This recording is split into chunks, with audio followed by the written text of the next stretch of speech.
The Arab Spring takeover of Egypt by the Muslim Brotherhood has run amok, with reports from several different media agencies that the radical Muslims have begun crucifying opponents of newly installed President Mohammed Morsi.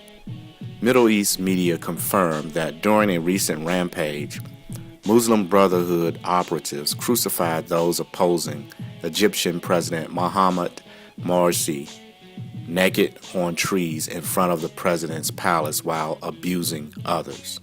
Raymond Ibrahim, a fellow with the Middle East Forum and the Investigative Project on Terrorism, said the crucifixions are the product of who the Middle Eastern media call partisans.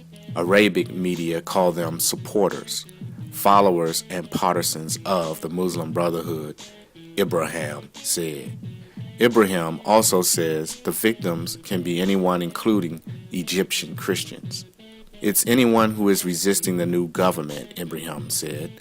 In this particular case, the people attacked and crucified were secular protesters, upset because of Morsi's hostile campaign against the media, especially of Tawfiq Akasha, who was constantly exposing him on his station until Morsi shut him down.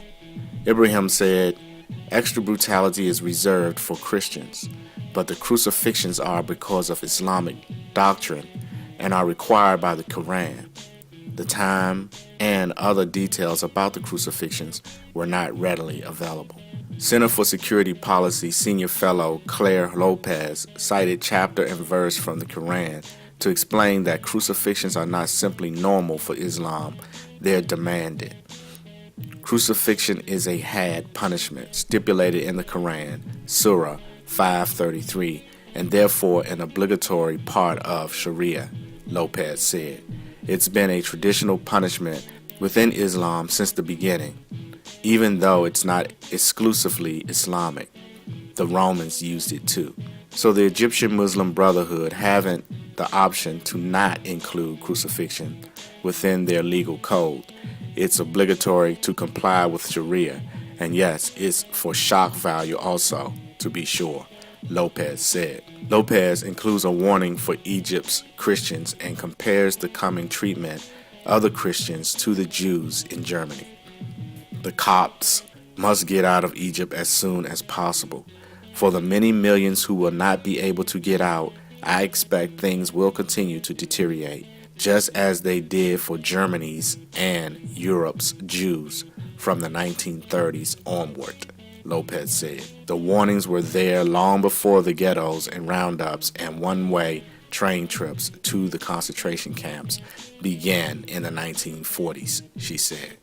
Author Pamela Geller of Atlas Shrugs, an analyst of the Middle East and Islam, fully agrees and also cites the Quran.